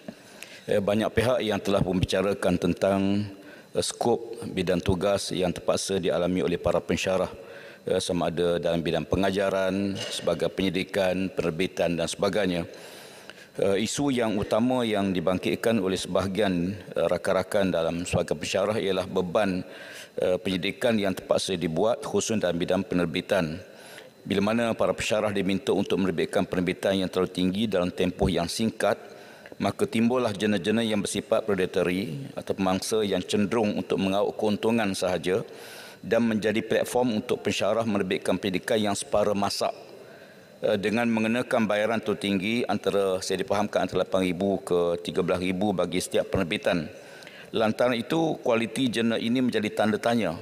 Namun di atas desakan memenuhi KPI, ia tetap diterbitkan oleh para pensyarah, sebab itu syarat yang telah diletakkan. Dipahamkan hampir 10,000 jena sebegini telah pun diterbitkan secara langsung. Kalau kita buat perkiraan, dia hampir mencah lebih kurang dalam 100 juta ringgit wang negara. Terbaru, jena-jena bersifat pemangsa ini telah pun dikeluarkan daripada senarai Web of Science oleh Badan Penganalisan Antarabangsa kerana dianggap terlalu rendah kualitinya. Saya melihat bahawa ini di antara kerugian terpaksa ditanggung kerana memenuhi KPI yang telah diletakkan oleh pihak kementerian. Saya fikir perkara ini perlu diteliti semula supaya kita dapat menghasilkan penyidikan yang bermutu, berkualiti dan dapat dimanfaatkan. Saya juga ingin dapat penjelasan daripada penyidikan yang telah dibuat. Sebahagian besarnya sangat bagus tapi tersimpan di universiti-universiti, di perpustakaan dan sebagainya. Sejauh mana hasil-hasil yang dapat dimanfaatkan oleh pihak industri? Saya fikir di antara puncanya kerana kita membiayai pendidikan, bukan pihak industri yang membiayai pendidikan. Kalau kita lihat beberapa buah negara maju, pihak industri membiayai pendidikan dan dia mengambil manfaat daripada hasil pendidikan tersebut untuk kepentingan mereka. Jadi saya fikir di antara penyelesaian atau cadangan untuk dilihat oleh pihak kementerian. Saya juga ingin melihat tentang beberapa isu yang juga dibangkitkan oleh sebahagian rakan-rakan tadi, termasuk Kuala Kedah, Kepala Batas berhubung dengan membrin. Isu membrin ini telah pun letakkan sasaran untuk dapat sekurang-kurangnya 60,000 pemegang PhD. Sayangnya program ini telah pun ditamatkan pada tahun 2018. Saya ingin dapat penjelasan daripada kementerian berapa ribukah pemegang PhD yang dihasilkan daripada program ini, dan saya mencadangkan agar program beasiswa seperti ini dapat diteruskan, ditimbang semula untuk diteruskan kerana manfaat sangat banyak, khususnya kepada graduan ijazah yang menganggur ataupun perolehi pendapatan yang tidak setimpal dengan kenaikan kos sara hidup yang membelenggu rakyat pada masa ini. Saya juga mencadangkan usaha-usaha kerjasama dengan pihak swasta dan JLC untuk membantu membiayai pelajar melanjutkan pengajian ke peringkat sarjana dan doktor falsafah. Sebagai contoh, beberapa buah negara dia mengambil inisiatif untuk wakaf pendidikan, termasuk beberapa buah negara yang saya fikir kita perlu melibatkan sama pihak-pihak industri dan pihak BJLC yang lain. Di bawah butiran yang sama, saya ingin mengucapkan tahniah atas pelaksanaan pendidikan bersifat fundamental. Salah satu inisiatif ialah kerjasama penyelidikan antarabangsa dalam bidang strategik antara negara kolaborator seperti UK, Jepun, Perancis, Spanyol. Soalan saya, berapa banyakkah kerjasama ini telah pun diadakan dan mohon perincian bidang strategi tersebut. Mungkin boleh jawab secara bertulis kerana mungkin data-data yang ada dan fakta-fakta memerlukan penyelidikan yang maklumat yang lebih rapi.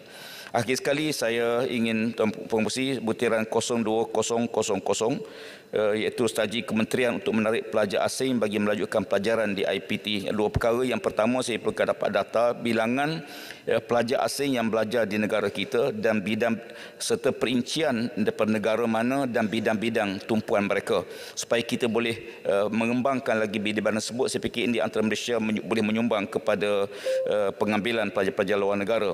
Akhir sekali saya melihat kemasukan pelajar asing ini tidak dikenakan syarat pengambilan bahasa Melayu atau bahasa kebangsaan dalam syarat kemasukan.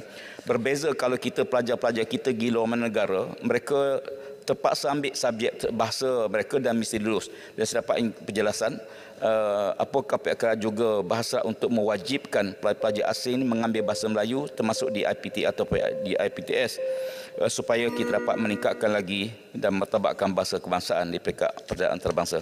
Puan Pengerusi, terima kasih. Terima kasih Yang Berhormat Kubang Krian. Saya jemput Yang Berhormat Hulu Selangor. Bismillahirrahmanirrahim. Assalamualaikum warahmatullahi wabarakatuh dan salam sejahtera.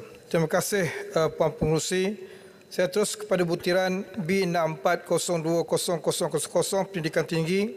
Anggaran perbelanjaan sebanyak 7,467,188,400. Saya difahamkan bahawa kita ada 20 buah universiti awam di seluruh negara. Setakat ini 5 universiti sahaja yang diiktiraf sebagai universiti penyelidikan. Yang lainnya adalah universiti komprehensif dan universiti berfokus. Mohon kementerian menjelaskan apakah kriteria yang diperlukan bagi menjadikan universiti itu universiti penyelidikan. Apakah inisiatif kerajaan bagi menaikkan universiti yang ada di negara ini menjadi universiti penyelidikan.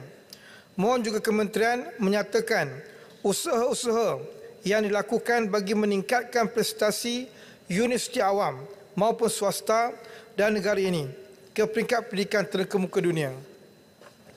Puan Pengerusi, masih dalam butiran yang sama B64020000 Pendidikan Tinggi, kita melihat ramai graduan yang tidak berjaya mendapat pekerjaan dalam bidang mereka. Begitu juga graduan PhD tetapi tidak mendapat tempat kerja sesuai kelayakan mereka.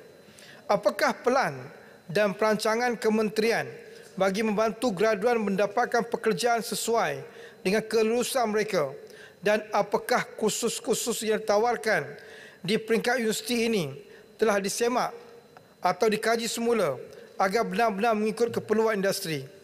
Puan Pengerusi, seterusnya butiran B64030000 Hospital Pengajar. Anggaran perbelanjaan sebanyak 1,644,682,200. Saya ingin bertanya, bagaimana pembahagian peruntukan untuk setiap hospital pengajar ini dalam bidang pendidikan, rawatan dan penyelidikan. Peruntukan yang diberikan bukan sahaja membantu dalam urusan rawatan, tetapi diharapkan agar tidak menyekat dan menghalang inisiatif pendidikan oleh pelajar perubatan. Puan Pengerusi, seterusnya butiran B64050400 Beasiswa Pendidikan Tinggi. Anggaran perbelanjaan sebanyak 160 juta. Mohon kementerian menjelaskan berapakah jumlah mahasiswa yang telah menerima tajian ini dan apakah kriteria yang menjadi kayu ukur untuk pembahagian beasiswa pendidikan tinggi ini. Selain itu, saya ingin bertanya, bagaimanakah beasiswa ini dibahagikan? Sama ada mengikut kursus pengajian atau hanya kursus kepada pengajian yang utama. Adakah penerima tajian ini ditetapkan untuk berkhidmat di sektor awam setelah mereka menamatkan pengajian? Puan Pengerusi, seterusnya butiran 6404800 College Community. Anggaran perbelanjaan sebanyak 62,600,000. Bagaimanakah peruntukan ini dibahagikan mengikut 104 buah college community yang ada di Malaysia ini? Jika dilihat kepada pembangunan college community ini, sudah pastinya fasiliti lengkap seperti padang, asrama pelajar perlu ada bagi mewujudkan warga college community. Bagi memudahkan warga college community, diharapkan kementerian dapat melihat perkara ini. Dan apakah perancangan dan tindakan kementerian bagi meningkatkan pendaftaran yang lebih ramai dalam kursus dan program yang ditawarkan oleh college community? Sejauh mana kementerian melihat masalah yang dihadapi oleh setiap college community yang ada di Malaysia ini? Ramai melihat bahawa college community ini sebagai pilihan yang terakhir dalam menyambung pengajian. Apakah peranan kementerian untuk memastikan bahawa college community bukan pilihan terakhir? College community memiliki fasiliti yang cukup. Bagaimana nak menyampaikan maklumat ini kepada ibu bapa atau pelajar bahawa lepasan college community yang berkelayakan dapat meneruskan pengajian ke peringkat politeknik dan institut pengajian tinggi. Pelajar-pelajar ini juga diberikan imbuhan sebanyak RM1,800 satu semester bagi golongan B40 ataupun yang layak. Perlu Selangor minta sikit. Tak cukup masa. Tak cukup masa. Saya minta maaf, saya satu lagi. Tak cukup masa. Bagi saya teruskan. Terima kasih. Puan Pengerusi, seterusnya butiran P64 05011 penyelidikan fundamental. Bagi sikit masa Anggaran perbelanjaan sebanyak RM308,360,000. Saya ingin bertanya, apakah yang menjadi fokus kementerian berkaitan dengan penyelidikan ini? Adakah peruntukan ini diberikan kepada semua universiti dan berapakah jumlah peruntukan yang akan diberikan kepada setiap universiti yang terlibat? Apabila kita bercakap mengenai penyelidikan, sudah tentu kita ingin melihat sejauh mana hasil atau cadangan penyelidikan yang telah dilakukan oleh pihak universiti dapat membantu dalam pembangunan kerajaan. Apakah contoh secara terperinci penyelidikan yang dihasilkan pada 2021 dan 2022 yang digunakan pakai oleh kerajaan sekarang ini? Sekian, terima kasih. Terima kasih. Terima kasih Yang Berhormat Hulu Selangor. Saya jemput Yang Berhormat Arau. 5 minit sahaja ya. Assalamualaikum warahmatullahi wabarakatuh. Selamat petang, salam sejahtera. Dan insya-Allah kita akan berbuka puasa. Tuan Pengerusi pun boleh datang buka puasa. Jadi masa hak saya yang penghabis itu untuk sampai ruang buka puasa. Kalau terlampau awal sangat, kami balik. Dan kita kena ucap tahniah kepada kawan-kawan daripada PN. Sebab apa? Oleh kerana sebelah sana tidak ada orang berucap, kami berucap daripada PN ke PN, daripada PN ke PN. Ada lagi. Dan lepas itu terus lagi ke PN, Yang Hormat. Jadi yang pertama sekali saya nak cakap pasal pendidikan tinggi 010200. Yang Hormat Menteri ni kawan saya. Nak bercakap ni pun kadang-kadang kan kita belum tak berkawan lagi, kita masih berkawan. Jadi kalau tak berkawan senang saya kerjakan di sini, tapi kita masih kawan ya, Yang Hormat. Jadi bila saya bagi teguran ni, teguran yang ikhlas untuk membolehkan kita bincang bersama ya. Yang pertama sekali pendidikan tinggi, Yang Hormat. Kita sedia maklum bahawa universiti sekarang dia cari student. Universiti swasta cari student, universiti awam pun cari student sebab dia pergi ke sekolah-sekolah bagi penerangan tentang universitinya bagus dan sebagainya. Tetapi tidak ada satu universiti pun yang bagi pekerjaan kepada student. Bukan nak suruh tubuh universiti untuk bagi peluang pekerjaan. Tetapi sekarang ni orang belajar lebih ramai daripada orang yang dapat kerja. Yang berhormat di Malaysia ni, di antara perkara yang kita hendak dalam kehidupan kita ialah pergi universiti. Ibu bapa hendak anak dia pergi universiti. Zaman saya lain. Belum habis belajar pun dah bagi tawaran pekerjaan. Jadi pegawai PTD sangkut. Dulu ya. Tapi sekarang ni temuduga 2 tahun, 3 tahun, sengaja dah sampai umur 40 pun temuduga lagi tak dapat. Jadi sekarang ni Yang Berhormat, universiti berebut cari pelajar. Universiti swasta pun cari pelajar. Saya minta Yang Berhormat bagi maklumat bertulis tak apa, berapa orang yang graduan yang masih menganggur termasuk mereka yang mendapat diploma. Tapi Yang Berhormat supaya cari jalan dalam kerajaan madani yang hebat ini supaya lebih ramai mereka dapat peluang pekerjaan. Jadi tadi kita cakap pasal askar wataniah. Oh, itu pun peluang pekerjaan. Bagilah Yang Hormat, bagi 100,000 sekali tidak ada masalah. Askar wataniah perlu 1 juta. Sekarang ni graduan yang menganggur tu bagi jadi askar wataniah dulu ataupun lain peluang pekerjaan. Itu yang pertama. Yang keduanya ialah saya minta supaya universiti swasta ni diselaraskan yurannya sebab dia ada tinggi rendah, dan PTPTN kalau ikut manifesto daripada PH, hari ini memerintah, besok kita akan hapuskan PTPTN. Ini jadi saksi bagan. Tapi sekarang ni bukan bagi Mansur. Orang B40 dapat 100% pinjaman. Yang bukan B40 50%. Yang Muhammad, di zaman kesesakan sekarang ni yang M40 jadi B40 ni, saya minta supaya semua dibagi 100%. Orang yang senang, ibu bapa yang senang, sekarang dah susah. Sebab masalah kehidupan yang mencabar di hadapan. Jadi PTPTN berkorban sikit, tak payah Mansur Yang Berhormat. Bagi semua 100%. Bukan membuat perbezaan demikian rupa. Kemudian yang berikutnya ialah Yang Berhormat tentang aku. Saya ucap tahniah kepada PH yang telah berjaya memansuhkan Seksyen 15 AUKU. Seksyen 15 tersebut iaitu menghalang pelajar-pelajar dari berdemonstrasi dan sebagainya. Saya ucap tahniah. Tetapi malangnya dia tak mansuhkan perkara-perkara yang berkaitan. Pelajar terpaksa melaporkan tentang urusan kewangan dan sebagainya. Ini menyebabkan pelajar protes. Akta ini telah ditubuhkan pada tahun 1971 dan aku telah dipindah sebanyak 7 kali dan terakhirnya pada 2019. Ini tentulah masa zaman PH. Tetapi PH ni dia cuma pindah begitu-gitu saja. Tetapi tidak membina sepenuhnya. Pada 27 Februari, Angkatan Mahasiswa Universiti Melaya menggesa kerajaan memansuhkan AUKU seperti dijanjikan dalam manifesto Pakatan Harapan. Ini bro-bro ni. Dia orang tuntut. Tapi Timbalan Menteri Pendidikan Datuk Muhammad Yusof Abdal baru-baru ini menjawab pertanyaan Cho Yu Hui PH Raup dalam sesi soal jawab Dewan Rakyat. Percaya aku dilihat masih relevan dan penting dalam urusan pentadbiran. Tabir urus dan hubungan antara accountability institusi pengajian tinggi dengan kerajaan serta masyarakat. Apa ni Yang Muhammad? Walaupun Yang Muhammad bukan daripada PH sebelum ini, tetapi kita dah jawab. Tidak mau pindah lagi. Pindah sikit saya lagi untuk membolehkan kebebasan dibagi sepenuhnya.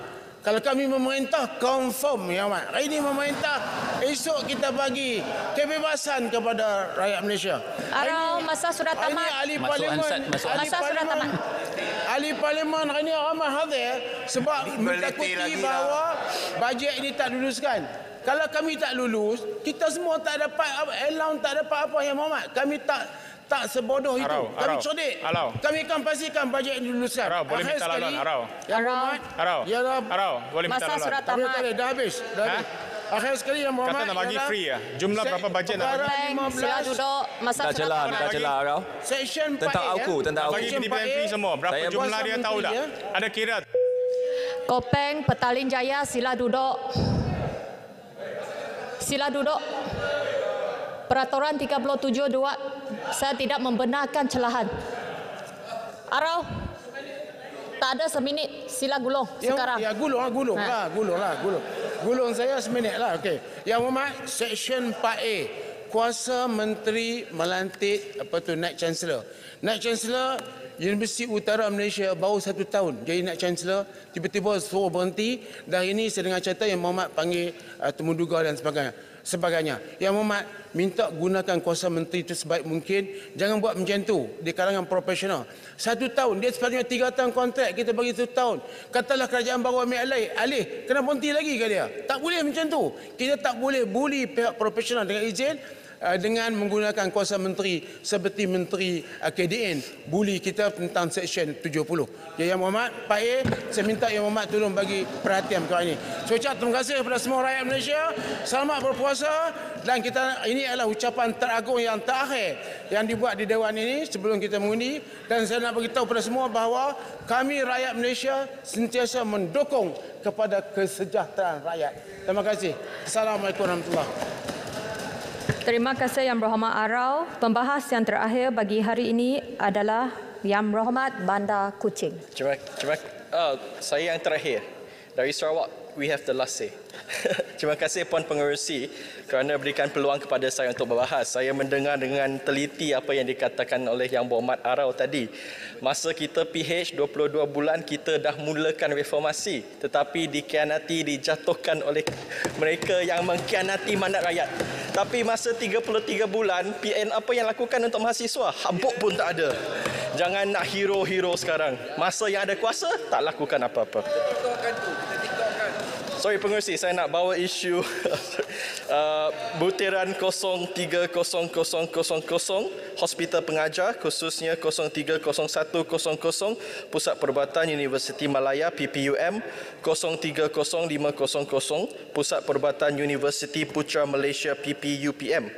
Saya ingin bawa isu tentang papasan untuk waktu panggilan pasif atau dengan izin passive on-call allowances di hospital-hospital di bawah Kementerian Pengajian Tinggi, terutamanya seperti yang saya katakan tadi, PPUM dan juga PPUPM, terutamanya untuk allowance masters atau pelatih sarjana.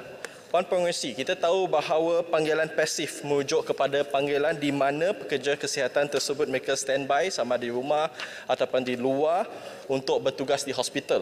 Dan biasanya mereka akan bertugas untuk 4 jam pada hari bekerja, hujung minggu ataupun cuti umum. Secara amnya, passive on-call ni bermula pukul 8 pagi hingga 12 tengah hari pada hujung minggu atau cuti umum.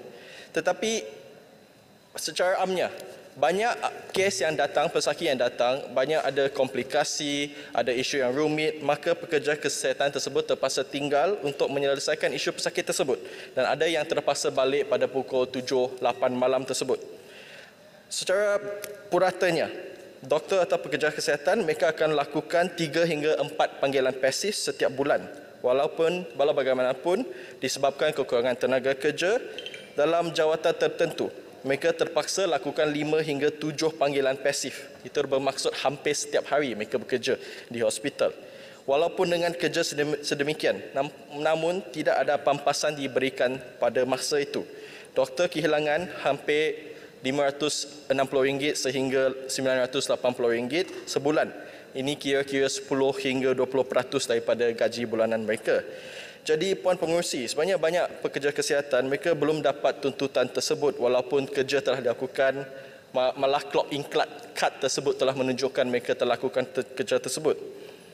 Untuk kes PPUPM pula, kesnya sedikit berlainan di mana pelatih sarjana ataupun masters dikatakan tidak diberikan pampasan untuk on-call allowance mereka. Jumlah pampasan kira-kira sebanyak RM200 saja. Nampak tidak banyak, tetapi bagi pelatih ini sebenarnya banyak. Mereka nak bayar bil elektrik, bil rumah. Ada pelatih yang datang jauh bukan dari Kuala Lumpur, mereka kena bayar sewa rumah dan sebagainya. Jadi saya berharap Menteri akan teliti perkara isu. Yang paling penting mereka layak diberikan pampasan yang sewajarnya mengikut ketetapan masa untuk menghargai kerja yang mereka lakukan. Dengan itu sekian, terima kasih. Mohon perhatian Menteri. Terima kasih. Terima kasih Yang Berhormat Bandar Kuching. Sekarang saya minta Yang Berhormat Menteri untuk menjawab dalam masa 20 minit. Silakan. Ya. Puan Pengerusi, saya ucapkan berbanyak terima kasih kepada semua ahli-ahli yang berhormat yang telah mengambil bahagian bahas di peringkat jawatan kuasa mengenai peruntukan untuk Kementerian Pendidikan Tinggi. Yang berhormat daripada Raup, termasuklah daripada Arau, telah bangkitkan mengenai AUKU dan kebebasan mahasiswa. Memanglah AUKU ini merupakan satu perkara yang popular dan sering dibahaskan sama ada dalam Dewan ini ataupun di luar Dewan. Dan saya ingin dan kalau mendengar ucapan daripada Yang Berhormat daripada Raup yang kita setuju, memang kita berkendakkan supaya mahasiswa kita ini bebas, matang dan juga berjiwa merdeka. Tetapi jawapan bagi mencapai perkara-perkara tersebut, cadangannya ialah dengan memansuhkan AUKU. Seperti kita sedia maklum, secara umumnya terdapat 44 seksyen dalam AUKU. Dan daripada 44 seksyen itu, 32 adalah berkaitan tadbir urus universiti dan Kementerian Pendidikan Tinggi. Manakala 7 seksyen sahaja adalah berkaitan dengan pelajar.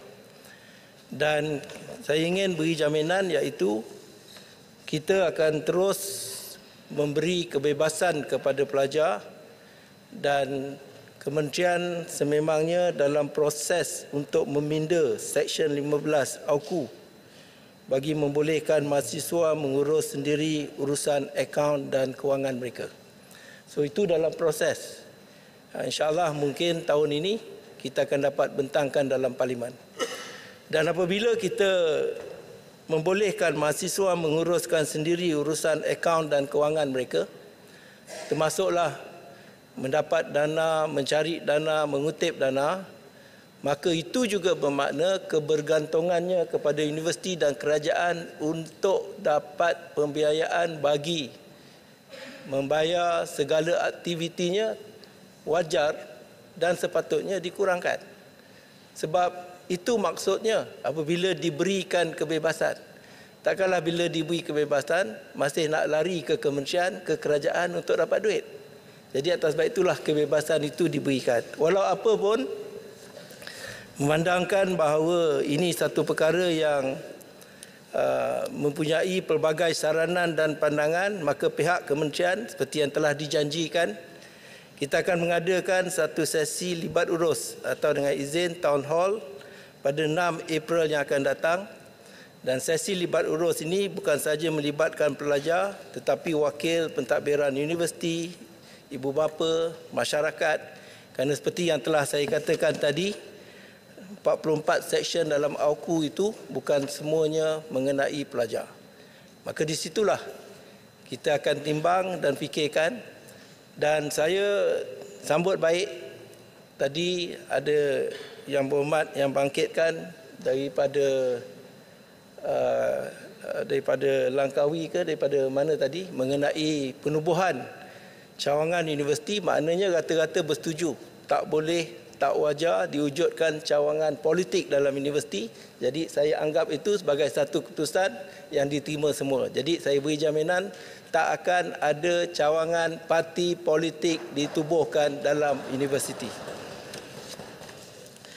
Yang Berhormat daripada Raup juga ada bangkitkan mengenai pengurangan peruntukan pada PPUM, Pusat Perubatan Universiti Malaya. Memang benar bagi tahun 2022, Pusat Perubatan ini mendapat peruntukan 70 juta. Manakala untuk tahun ini, ia diperuntukkan sebanyak 67.9 juta, iaitu di bawah peruntukan pembangunan P64 Kementerian. Pengurangan ini adalah... Speaker, Menteri boleh sikit. Terima kasih Tuan Pengerusi. Saya nak tanya, memanglah untuk penubuhan parti politik di kampus tu kita setuju. Cumanya kalau bolehnya kena ubah juga, kena pindah juga. Satu pindaan yang akta tersebut sampai ada di kalangan pensyarah, pelajar nak keluar kenyataan terpaksa minta kebenaran daripada universiti. Saya rasa perkara itu perlu dihapuskanlah. Mungkin ada stand sendiri pada pensyarah, ada pandangan dia, atau pelajar ada pandangan dia. Jadi yang tu antara perkara yang perlu dipindah, kalau tidak nampak sangat mengongkong pelajar. Terima kasih. Terima kasih.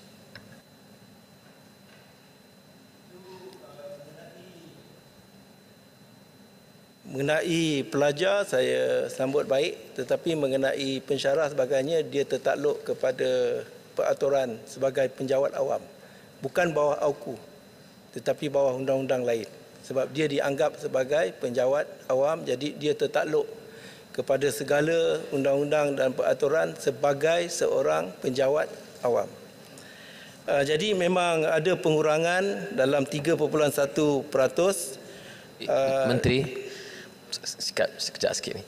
Sebelum pindah, masih lagi dalam AUKU tadi dibangkitkan oleh Kuan Pasu tadi berkenaan dengan pemimpin politik pembangkang yang tak dibenarkan masuk universiti. Kalau boleh Menteri bagi jaminan dalam Dewan Mulia ini bahawa tidak ada pemimpin politik yang disekat daripada masuk universiti berjumpa dengan pelajar. Terima kasih. Ini selalu ada salah faham. apabila kita nak masuk universiti, saya ingat sesiapa saja mesti maklumkan kepada Naib Chancellor ataupun pihak berkuasa universiti. Yalah, maklumlah nak masuk rumah orang, kementerian kita tak jaga hal-hal tu. Sebab itu adalah di bawah bidang kuasa dan juga otonomi universiti. Jadi saya sarankan, tak ada masalah, tapi maklumkan sekurang-kurangnya mereka tahu. Dan apa tu, memang tak ada arahan daripada kementerian untuk mana-mana pemimpin politik masuk universiti, tapi maklumkan kepada pentadbir pengurusan universiti. Jadi untuk balik kepada peruntukan untuk PPUM dalam tahun 2022, walaupun peruntukannya lebih, tapi itu melibatkan soal projek pada ketika itu. Dan walaupun tahun ini berkurang, tetapi ada 3 projek baru di PPUM.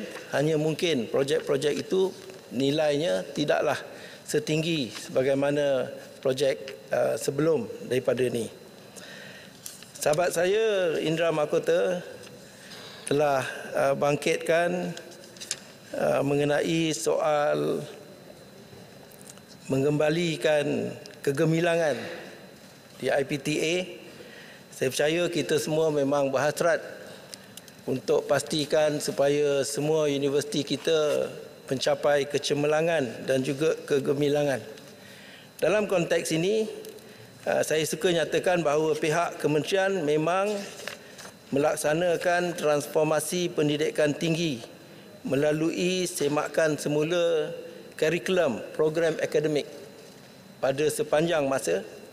Kita juga melaksanakan saringan awal yang ketat terhadap setiap program akademik, dan kita juga memperkenalkan kurikulum tersedia masa hadapan, iaitu Future Ready Curriculum. Dan ini merupakan antara inisiatif kita bagi menaikkan mutu program akademik yang secara tidak langsung akan dapat memastikan kita wujudkan kegemilangan di IPTA dalam negara kita. Yang Berhormat Indra Mahkota juga telah bangkitkan mengenai soal UIA. Sama ada ia masih kekal dengan objektifnya dan sama ada ia masih menerima tajaan daripada negara-negara lain, khususnya OIC. Saya suka beri jaminan bahawa Universiti Islam Antarabangsa masih kekal dengan tujuan matlamat dan juga objektif penubuhannya. Tetapi buat ketika ini, UIA bergantung 100% geran dan peruntukan daripada kerajaan Malaysia. UIA tidak lagi menerima tajaan daripada negara OIC. Mengenai soal pertukaran mahasiswa, sejauh mana ianya dilaksanakan, saya suka nyatakan bahawa pihak kementerian kita mempunyai apa yang kita panggil sebagai program Edu Tourism. Ia merupakan inisiatif oleh KPT dalam soal kita memperkenalkan negara sebagai destinasi pilihan untuk pelancongan dan pendidikan sebagai package kita, dan ini menjadi sandaran untuk kita lakukan pertukaran dengan negara-negara lain. Memang pendekatan sekarang ialah untuk pelajar-pelajar terdedah supaya mereka mendapat perspektif baru dalam pembelajaran dan juga pengajian mereka, dan memang antara universiti di negara kita dengan negara lain ada kerjasama dan kolaborasi yang mana berlakunya pertukaran pelajar untuk 1 ataupun 2 semester. Dan untuk makluman Dewan Yang Mulia ini, sekarang ini terdapat sebanyak 168 package di bawah program Edu Tourism yang melibatkan 37 rakan sepadan daripada negara lain, 20 universiti awam dan juga 17 IPTS. Dan kita berharap melalui program mobility ini, ia bukan sahaja akan membolehkan pelajar kita ke luar negara, tetapi menggalakkan banyak pelajar antarabangsa untuk datang dan mengambil peluang melalui program mobility ini untuk mengenali negara kita. Tuan Pengerusi, selain daripada itu, Yang Berhormat, daripada Indra Mahkota, Gombak dan juga Seri Gading telah membangkitkan mengenai soal perlunya kita untuk memperkasakan politeknik dan TVET melalui pendidikan tinggi. Saya suka maklumkan kepada Dewan ini, iaitu di pihak kementerian kita sedang melihat kepada isu-isu utama yang ada hubung kait dengan TVET dan juga politeknik. Pertamanya, keperluan untuk mempunyai kandungan dan pengisian program yang selari dengan perkembangan industri dan pasaran kerja. Kita tahu bahawa ini merupakan satu cabaran yang perlu kita hadapi untuk kita pastikan kita dapat perkasakan TVET. Kedua, ada cadangan supaya kita mempunyai sistem permohonan yang bersepadu dan berpusat bagi program-program TVET seperti yang dilakukan di bawah UPU untuk universiti awam. Dan yang ketiga, kurangnya minat anak muda untuk mengambil program-program TVET. Dan keempat, underemployment ataupun bayaran serta kualiti kerja yang tidak setimpal dengan kelayakan. Dalam konteks ini, saya ingin menyeru kepada ahli-ahli Yang Berhormat untuk membantu kita. Tadi Yang Berhormat Arau pun ada menyatakan mengenai pelajar yang masuk ke universiti awam tidak mendapat pekerjaan, universiti tidak menyediakan pekerjaan dan sebagainya. Hari ini saya menyeru supaya kita membantu membetulkan persepsi masyarakat supaya memberi perhatian, menggalakkan anak-anak mereka untuk menyertai TVET.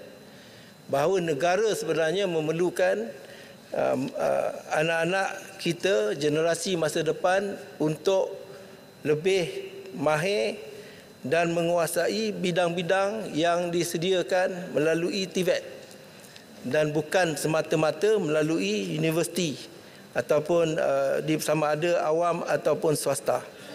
Jadi dalam kita menjawab isu-isu yang saya nyatakan, termasuklah kepada perkara yang dibangkitkan oleh Yang Berhormat mengenai memperkasakan TVET, pelbagai usaha sedang dilakukan oleh pihak kementerian. Pertamanya, merancangkan konsep industri-led politeknik dengan izin, iaitu politeknik yang diterajui oleh pihak industri. Kita mahu institusi TVET mempunyai hubungan yang akrab dan serius dengan pihak industri. Bagaimana kita menekankan juga kepada pihak universiti. Terima kasih Yang Berhormat Menteri, terima kasih Pengerusi. Saya sangat teruja dengan Menteri Pengajian Tinggi ini dan memang beliau sangat memberi perhatian terhadap pengajian TVET ini. Saya dapat maklumat lebih 80% daripada graduan TVET ini mendapat pekerjaan. Jadi maknanya permintaan sangat tinggi daripada sektor pekerjaan, termasuk sektor industri, sektor construction dan sebagainya. Jadi saya nak mohon kepada KPT supaya menubuhkan satu majlis seperti mana MQA untuk khusus TVET. Kerana majlis TVET ini penting.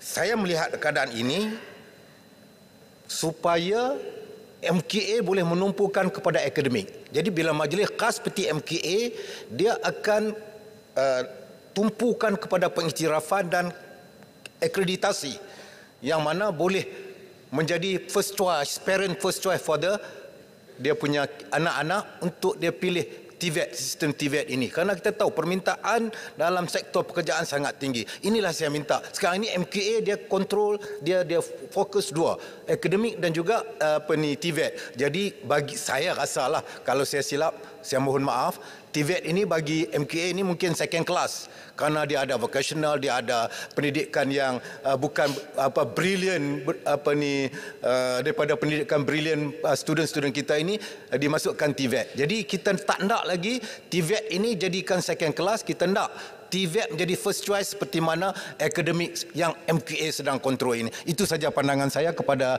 KPT supaya Menteri boleh ambil perhatian. Terima kasih Yang Berhormat daripada Pendang. Sebenarnya tak ada isu, tak ada masalah dalam soal adanya MQA dan juga kewujudan TVET dan Politeknik. MQA hanya terlibat dalam soal mengakreditasikan program-program TVET di bawah keleluan Politeknik dan tidak institusi-institusi TVET yang lain yang mengeluarkan sijil. Jadi atas sebab itulah dia tidak mempunyai masalah. Malah kalau nak menjawab apa yang Berhormat bangkit masa celahan tadi, sebenarnya kita mempunyai institusi TVET yang menawarkan ijazah dan juga program-program PhD dan sebagainya melalui MTON University. Kita ada 4 universiti MTON, iaitu Universiti Malaysia Perlis, Universiti Teknikal Melaka, Universiti Malaysia Pahang dan Universiti Tun Hussein On. Malah bagi kita menggalakkan Yang Menteri, minta maaf sekali lagi. Saya bercakap berdasarkan pengalaman saya sebagai pengurusi Majlis Pembangunan Kemahiran Kebangsaan. Jadi saya dapat merasai denyut nadi berkenaan dengan TVET dan akademik ini, akreditasi dan juga pengiktirafan sijil kemahiran Malaysia ini. Itu saja yang saya bercakap. Jadi saya mohon maaf kalau tersilap. Tapi saya pernah menjadi pengurusi Majlis Pembangunan Kemahiran Kebangsaan. Semenjak saya ambil alih, saya dah beritahu MQA untuk tidak melihat Politeknik ni macam universiti. Jadi akan ada kelonggaran dari segi akreditasi program-program yang dibuat oleh Politeknik. Tapi saya juga ingin maklumkan bahawa bagi kita menggalakkan pelajar-pelajar daripada untuk memasuki Politeknik, kita akan membenarkan pemindahan kredit atau kredit transfer daripada program diploma Politeknik ke dalam program ijazah MTON. Maknanya dia tak masuk tahun 1. Dia mungkin masuk semester 2 atau tahun 2 kalau dia ada diploma Politeknik. Jadi kita nak galakkan pelajar-pelajar kita untuk ambil TVET supaya dia dapat lihat dia boleh sambung belajar ke peringkat yang lebih tinggi. Puan Yang Berhormat, Puan Pengerusi, Yang Berhormat daripada Kuala Kedah, Gombak dan juga Ulu Selangor ada bangkitkan mengenai soal peruntukan bagi penyelidikan fundamental. Untuk makluman Dewan Yang Mulia ini, bagi tahun 2023, peruntukan bagi tujuan penyelidikan di bawah Kementerian Pendidikan Tinggi adalah sebanyak 308 juta ringgit dan terdapat 4 pecahan utama dana penyelidikan ini, iaitu dana penyelidikan fundamental sebanyak 160 juta. Dana ini diagihkan kepada 4 kumpulan. Dan kedua, pengukuhan dan pemerkasaan Universiti Pendidikan 125 juta untuk pusat-pusat kecemerlangan di universiti-universiti high COE dengan izin 18 juta, manakala dana pendanaan penyelidikan antarabangsa adalah sebanyak 5 juta ringgit. Dan untuk makluman, di bawah rancangan Malaysia 11 dari 2016 sehingga 2020 sebanyak 236 produk telah berjaya dikomersialkan dan sebanyak 1020 paten telah diperolehi, dan kesemua ini membawa kepada penjanaan pendapatan sebanyak 539 juta ringgit. Manakala di bawah rancangan Malaysia 12 pula, Untuk tahun 2021, sebanyak 45 produk telah berjaya dikomersialkan dengan 303 paten baru, membawa penjanaan pendapatan sebanyak kira-kira 120 juta ringgit. Ada masa lagi? Tak ada masa lagi.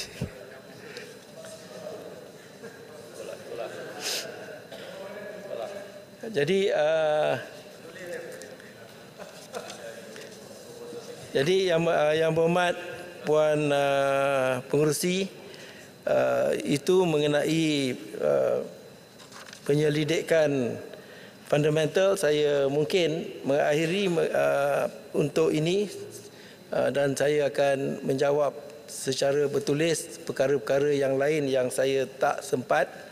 Mengenai pemekasaan bahasa Melayu, kita memang memberi sokongan terhadap segala usaha dan inisiatif di pelbagai peringkat untuk memertabatkan bahasa Melayu, terutamanya di IPT. Dan terkini kita mempunyai pelan tindakan memertabatkan bahasa Melayu sebagai bahasa ilmu tahun 2023 sehingga 2030 yang sedang dibangunkan. Ia mempunyai 4 objektif utama: membudayakan bahasa Melayu sebagai bahasa ilmu, menghasilkan graduan yang berketerampilan dalam bahasa Melayu, merealisasikan bahasa Melayu sebagai wadah pembangunan negara, dan memperkukuh peranan bahasa Melayu sebagai sumber rujukan setanding dengan bahasa asing. Jadi itu saja yang nak saya sampaikan. Yang lain-lain saya akan jawab secara bertulis. Sekian, terima kasih. Terima kasih Yang Berhormat Menteri. Ahli-ahli yang berhormat, masalah ialah bahawa wang sejumlah ringgit Malaysia 11 bilion 700 juta untuk Kepala B64 anggaran perbelanjaan mengurus 2023 jadi sebahagian daripada jadual hendaklah disetujukan. Ahli-ahli yang bersetuju kata bersetuju. Yang tidak bersetuju kata tidak. Lebih suara bersetuju, Kepala B64 jadi sebahagian daripada jadual. Masalah ialah bahawa perbelanjaan di bawah Kepala P64 anggaran perbelanjaan pembangunan 2023 hendaklah diluluskan. Ahli-ahli yang bersetuju kata bersetuju. Yang tidak bersetuju kata tidak. Lebih suara bersetuju, perbelanjaan di bawah Kepala P64 jadi sebahagian daripada anggaran perbelanjaan. Fasal-fasal 1 dan 2. Fasal-fasal 1 dan 2 jadi sebahagian daripada rang undang-undang. Tuan Pengerusi, saya mohon mencadangkan bahawa rang undang-undang ini dimaklumkan kepada majlis sekarang. Masalahnya ialah bahawa rang undang-undang perbekalan 2023 dimaklumkan kepada majlis sekarang. Ahli-ahli yang bersetuju kata bersetuju. Yang tidak bersetuju kata tidak. Lebih suara yang bersetuju. Masalah ialah bahawa usul di atas nama Yang Berhormat Menteri Kewangan di dalam aturan urusan mesyuarat hendaklah disetujukan. Ahli-ahli yang bersetuju kata bersetuju. Yang tidak bersetuju kata tidak. Lebih suara yang bersetuju. Majlis bersidang semula sebagai majlis mesyuarat.